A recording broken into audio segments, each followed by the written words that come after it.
Os antigos filósofos definiam o ser humano como um animal racional. O ser humano pertence ao gênero animal, mas a racionalidade o diferencia dos outros animais. Ser humano é, entre outras coisas, raciocinar, apresentar razões em favor da verdade de um pensamento. Todas as pessoas raciocinam, mas poucas pessoas sabem o que é um raciocínio, ou como se raciocina bem.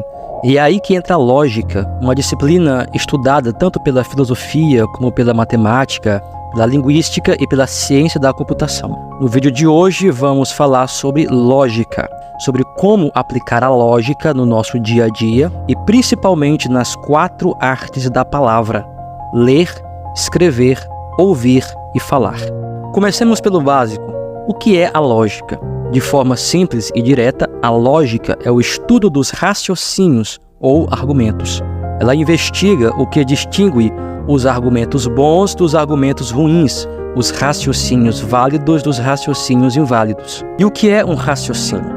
Não importa sobre o que estamos raciocinando, todos os raciocínios possuem uma estrutura ou arquitetura em comum, e a lógica estuda essas estruturas. A estrutura fundamental de todo raciocínio é o movimento da mente das premissas para a conclusão. A conclusão é o que estamos tentando provar ser verdadeiro. As premissas são as razões ou evidências para a verdade da conclusão.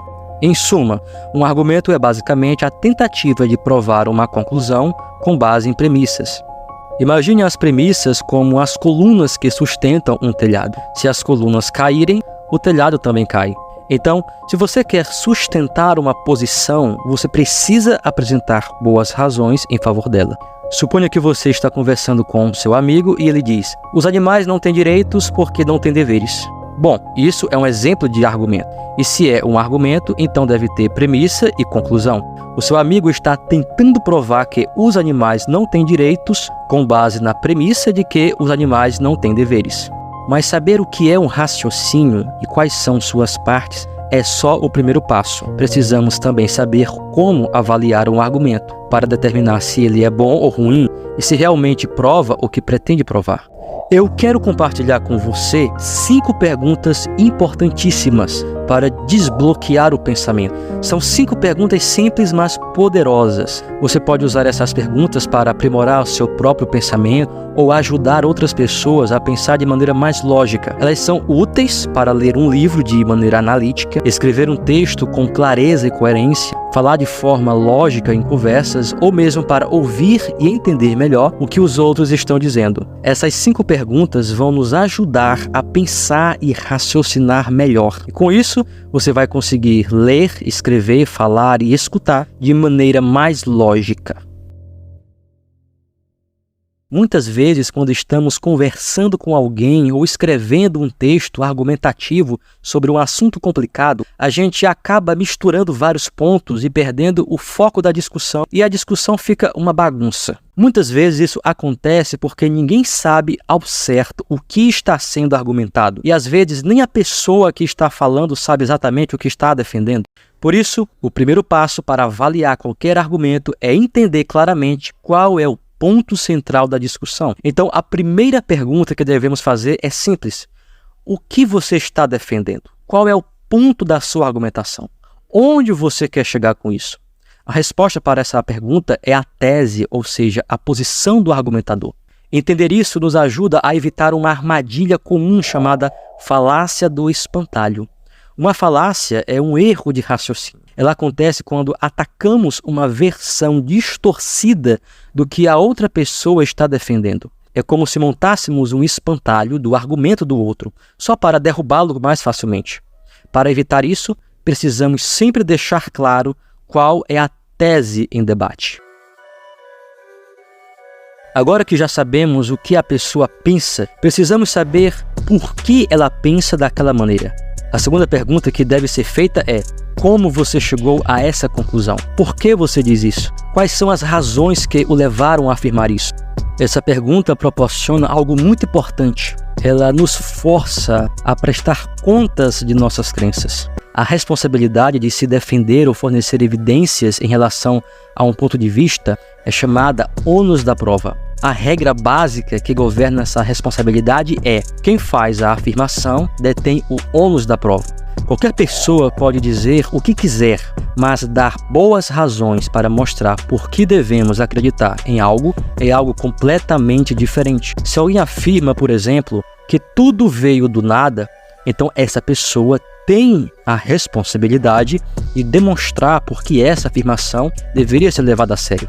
Esse tipo de pergunta nos ajuda a identificar as premissas do argumento, ou seja, as razões que sustentam a conclusão. Por exemplo, por que você acredita que os animais não têm direitos? A resposta poderia ser: porque eles não têm deveres, e quem não tem deveres não tem direitos. Essas são, portanto, as premissas que sustentam a conclusão do argumento. Agora, se a pessoa não consegue fornecer nenhuma razão para a sua tese, provavelmente ela ainda não tem um argumento, mas apenas uma opinião sem fundamento. Mas se ela oferece algumas razões, então ela tem um argumento. Essas duas primeiras perguntas são fundamentais para identificar se existe um argumento de fato e, se sim, quais são suas partes, as premissas e a conclusão. A terceira pergunta nos ajuda a conhecer melhor o nosso próprio pensamento ou o pensamento da outra pessoa. Todos os termos devem ser claros e inequívocos. Se um termo for ambíguo, ele deve ser definido de modo a torná-lo claro. Caso contrário, as duas partes em discussão podem pensar que estão falando sobre a mesma coisa quando não estão. Essa simples pergunta tem o poder de desfazer mal-entendidos e colocar todos no mesmo terreno. Por exemplo, imagine que alguém diga: tudo é relativo. A princípio, essa frase parece clara, mas se você parar para pensar, o que realmente significa tudo nesse contexto? E o que quer dizer relativo?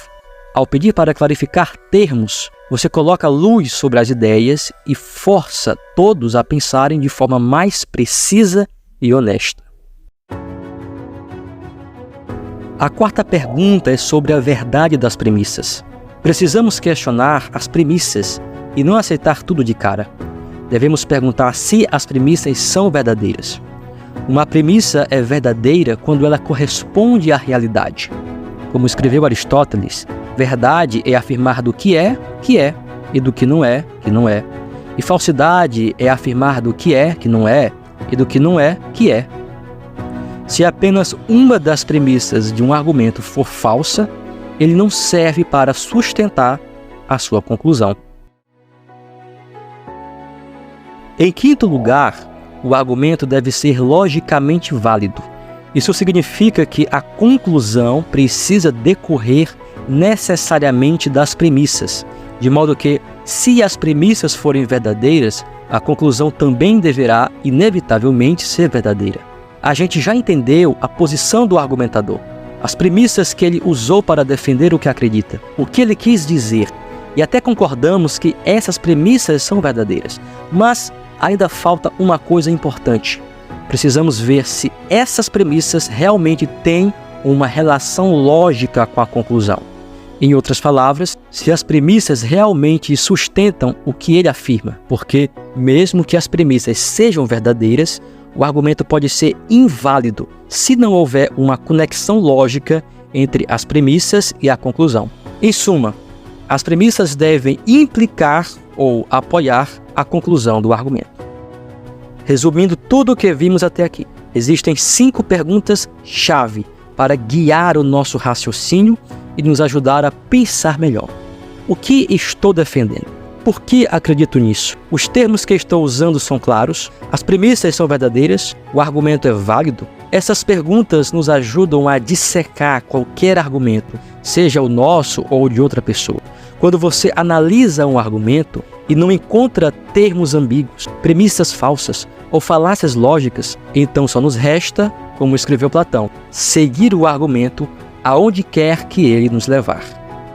Bom, se você quiser saber mais sobre lógica, eu deixei na descrição o link de um dos livros que eu usei para fazer este vídeo, Lógica Socrática, do doutor em filosofia Peter Kreeft. O livro acabou de ser lançado aqui no Brasil e é uma ótima referência para entender melhor o pensamento lógico.